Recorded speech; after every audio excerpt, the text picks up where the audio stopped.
નમસ્કાર દર્શક મિત્રો, સ્વાગત છે એક નવા વિડીયોમાં અને આપણા તમામ યુટ્યુબ ફેમિલીને જય શ્રી કૃષ્ણ સીતારામને હર હર મહાદેવ। તો દર્શક મિત્રો, આજ થોડીક આપણે ઘઉં વિશે થોડીક વાત કરવી છે, કારણ કે આપણા જે ઘઉંનું વાવેતર કર્યું છે એ આજે 20 થી 21 દિવસનું થઈ ગયું છે અને આમાં હવે આપણે શું કાળજી લેવાની છે અને કેવી રીતને સારું ઉત્પાદન મળે એ રીતના આજે કંઈક આપણે વિડીયોમાં વાત કરવી છે, જેથી કરીને વિડીયો સંપૂર્ણ જોઈ લેજો। ને આમાં આપણે આજે યુરિયા વિશે કંઈક વાત કરવી છે, આમાં ખાતર વિશે, આમાં ક્યાં ક્યાં ખાતર આપવા જોઈએ અને કેવા સમયમાં આપવા જોઈએ, આજે એની થોડીક જો વાત કરવા જઈએ ને થોડીક નિંદામણની પણ આપણે વાત કરવી છે। અને સૌથી પહેલાં તો આપણે ખાતરની વાત કરીએ કે આમાં આપણે ઘઉંમાં વધારે યુરિયાની જરૂર પડતી હોય છે, તો કેટલા દિવસ થાય એટલે પેલો રાઉન્ડ યુરિયાનો આપવો જોઈએ। તો આપણે જે ઘઉંનું વાવેતર કર્યું છે આજે 18 થી 20મો દિવસ થઈ ગયો છે ને આમાં પ્રથમ યુરિયાનો રાઉન્ડ આપણે 20 થી 21 દિવસના થાય ત્યાર પછી આપણે આમાં આપવાનું હોય છે ને 1 વીઘા દીઠ આપણે આમ જોવા જઈએ તો એ તો આપણે જે પહેલો જ રાઉન્ડ યુરિયાનો દેવાનો છે, આમાં 2 રાઉન્ડ આપણે યુરિયાના દેવાના છે અને 1 રાઉન્ડ આપણે એમોનિયાનો દેવાનો છે। તો આજે ખાતર વિશે કંઈક આપણે વાત કરવી છે અને જે આ નિંદામણ છે એના વિશે પણ થોડીક આજે ચર્ચા કરવી છે। તો જે આપણે 20 થી 21 દિવસના આપણા ઘઉં થઈ ગયા છે અને આમ જોવા જઈએ તો કઈ રીતે ખાતર નાખીએ તો સારું પડે, તો જે મારો અંદાજ છે એ પ્રમાણે જો આપણે સૌથી પહેલાં તો 20-21 દિવસને થાય ને ઘઉંને તો આપણે વારંવાર પાતા જ હોઈએ છીએ, એટલે પેલું પાન તો આપણે તણાવીને પાવા, ત્રીજું પાન કાઢ્યું હતું એટલે એમાં ફૂટ સારી પ્રકારની થઈ ગઈ છે અને હવે આપણે આને વધ કરવા, જેમ થોડીક વધ કરશે એમ ઘઉંનું સારું ઉત્પાદન મળશે। તો વધ કરવા માટે આપણે નાઇટ્રોજનની જરૂર પડે છે, જે યુરિયામાં હોય છે। તો આમાં જે આપણે કઈ રીતે ખાતર સારું કામ કરે એની જો આપણે વાત કરવા જઈએ તો સૌથી પહેલાં આપણે 18 થી 20 દિવસના થાય ત્યાર પછી સૌથી પહેલાં તો પાણી આપી દેવું જોઈએ। પાણી આપીને એમાં પાળે પગ જલું, જો કે આપણે ઘઉંના પાળા તો સરખા જ આપણે જે વાવી ત્યારે સરખા જ કરેલા હોય છે, તો આમાં જ્યારે પેલું પણ આપીને બીજા દિવસે બપોર પછી જો આમાં હલાય એવું થઈ જાય, પાળા ઉપર ચાલીને હલાય એવું થઈ જાય તો ત્યાર પછી આમાં યુરિયા નાખી દેવું જોઈએ, જેથી કરીને ન્યાની ન્યા દાણો ઓગળીને ન્યાના થડમાં એનું પોષણ મળી રહે। અને જો આમ આપીએ આપણે સૌથી પહેલાં યુરિયા નાખીને ત્યાર પછી પાણી પાઈએ એમ પણ ચાલે છે, તો એમાં થોડુંક આપણે જે કદાચ આપણો ક્યારા લાંબા છે અને ટૂંકા ક્યારા હોય તો પછાટે પાણી વહી જવાની બીક રહેતી હોય છે, તો આમાં આપણું ખાતર તણાઈ જતું હોય છે, બહાર નીકળી જતું હોય છે। તો મારી દ્રષ્ટિએ તો જે પહેલાં સૌથી પહેલાં પાણ પાય અને ત્યાર પછી એમાં યુરિયા જો નાખી દઈએ બપોર, બીજા દિવસે પગ જલું આપણે એમ થાય કે હવે એમાં થોડુંક હલાય એવું થઈ ગયું છે, જો કે પછાટના ભાગમાં થોડો ગારો જણાવતો હોય છે, આગળના ભાગમાં તો લગભગ મારા અંદાજ પ્રમાણે હલાય એવું થઈ ગયું હોય છે। તો સૌથી પહેલાં પાણ પાય અને ત્યાર પછી એમાં આપણે યુરિયા નાખી દેવું જોઈએ ને આમ થાય આપણે જે નિંદામણ નાશક આપણે ઘઉં 20-22 દિવસના થાય ત્યારે એમાં મારવાના હોય છે, તો સૌથી પહેલાં તો આપણે એમાં પાણ આપી અને ત્યાર પછી એમાં યુરિયા આપી દઈશું અને ત્યાર પછી જે આપણે જ્યાંની દવા નિંદામણ નાશકની મારવાની છે એ પણ મારી દઈશું। આમાં નિંદામણ નાશકમાં અત્યારે ઘણી પ્રકારની દવા આવે છે, આપણે તો આમાં જે વાવ્યા ત્યારે પછી આમાં બીજા દિવસે સ્ટોમ મારી હતી, એટલે કાળિયું ખાર્યું ને એવું તો ખડ ક્યાંય નથી, એટલે આપણે 2,4-D મારવાની ગણતરી છે, હજી તો લેવા નથી ગયા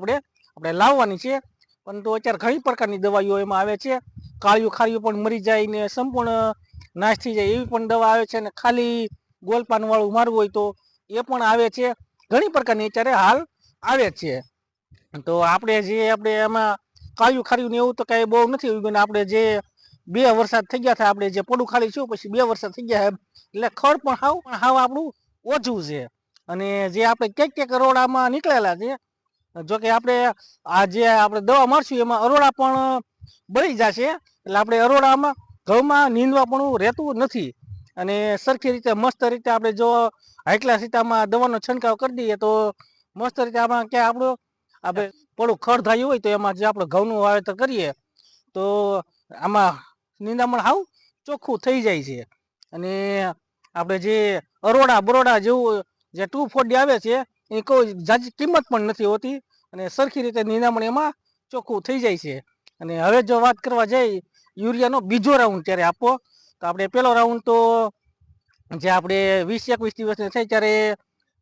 નાખી દીધો હોય છે અને એમાં કેટલું આપવું જોઈએ તો પહેલો રાઉન્ડ છે આપણે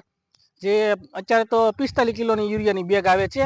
એટલે આપણે એક એકર દીઠ એક બેગ આપણે અત્યારે નાખવી જોઈએ. આપણા જે 5-5.5 વીઘાનું ઘઉંનું વાવેતર છે આપણે આમાં 2 થેલી યુરિયા નાખી દઈશું અને ત્યાર પછી જે બીજો રાઉન્ડ છે એનાથી થોડોક વધારે 3-5 વીઘામાં 3 થેલી નાખી દઈશું. તો આ રીતના કંઈક જે બીજો રાઉન્ડ છે એ આપણે 30-35 દિવસને થાય ત્યારે નાખવાનું છે. અને જ્યારે એમાં એમોનિયા પણ આપવું છે તો જો એમોનિયા આપણે પછી મારા અંદાજ પ્રમાણે ઘઉં મોટા થઈ જાય પછી આપણે જે ડબલામાં ઓગાળી અને ત્યાર પછી એમાં જે આપણે બાસાલીને પાઈ એ રીતનું આપણે પાવાનું છે. તો કારણ કે જે એ આપણે એમોનિયાનો જે રાઉન્ડ આપવાનો છે એ જ્યારે ઘઉં ગાભે આવે ગાભમાંથી ઘઉં ડુંડી નીકળી જાય ત્યારે દેવાનું છે એટલે એનો દાણો હાઈ ક્લાસ રીતે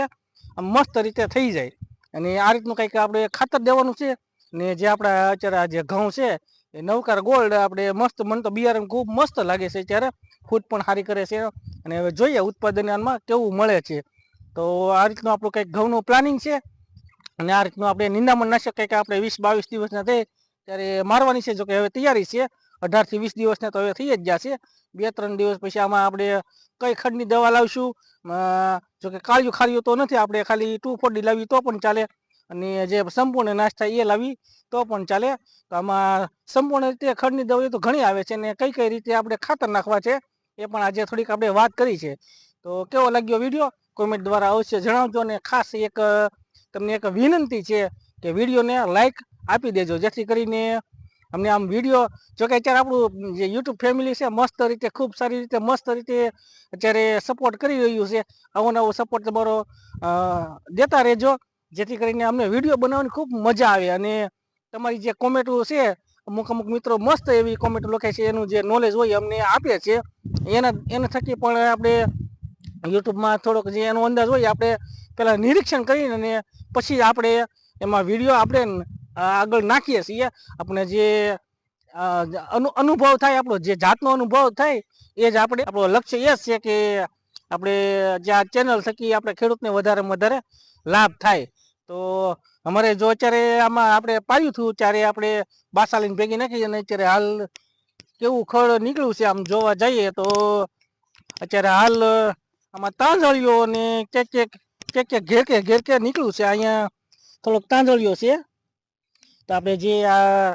20-22 દિવસના ઘઉં થાય એટલે આમાં પેલા યુરિયા નાખીને આપણે પાઈ દેવું અને ત્યાર પછી આમાં આપણે 2,4-D મારી દેવું. એટલે કે આપણે 2,4-D અત્યારે મારવાની ગણતરી છે. અત્યારે ખડ તો કાળિયું ખાર્યું તો એવું ક્યાંય જણાતું નથી તો આપણે 2,4-D મારી દેવાની ગણતરી છે. અને આ રીતના આપણે પહેલાં કંઈક યુરિયા આપી દઈશું અને ત્યાર પછી પહેલાં પાણ પાઈ દેવું ત્યાર પછી એમાં યુરિયા નાખી દઈશું ત્યાર પછી આપણે જે 2,4-D દવા મારી દઈશું અને ત્યાર પછી આપણે બીજો રાઉન્ડ જ્યારે કરશું અને આમ જોવા જઈએ તો જે દવા મારીએ એનું સૌથી પહેલાં આપણે જો વાત કરીએ તો ભેજવાળું હોય ત્યારે જ આપણે જો દવા મારીએ તો સારું એવું દવાનું કામ કરે છે. અને આ રીતનું આપણે પહેલાં આપણી પ્લાનિંગ છે ત્યારે તો આમાં આપણું આમ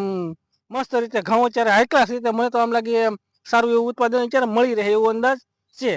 તો દર્શક મિત્રો આ વિડીયોમાં બસ આટલું. ફરીથી મળશું એક નવા વિડીયોમાં અને આપણે જે કાંઈ આપણું નોલેજ છે એ આપણે તમને વિડીયોના માધ્યમથી કહીએ છીએ અને મસ્ત રીતે અત્યારે તમે તમારો ખૂબ સારો એવો સપોર્ટ મળી રહ્યો છે. તો આવો નવો સપોર્ટ કરતા રહેજો. તમારો ખૂબ ખૂબ આભાર અહીંયા સુધી વિડીયો જોવા બદલ. તો ફરીથી મળશું કાલના વિડીયોમાં. ત્યાં સુધી જય માતાજી, રામ રામ, આવજો.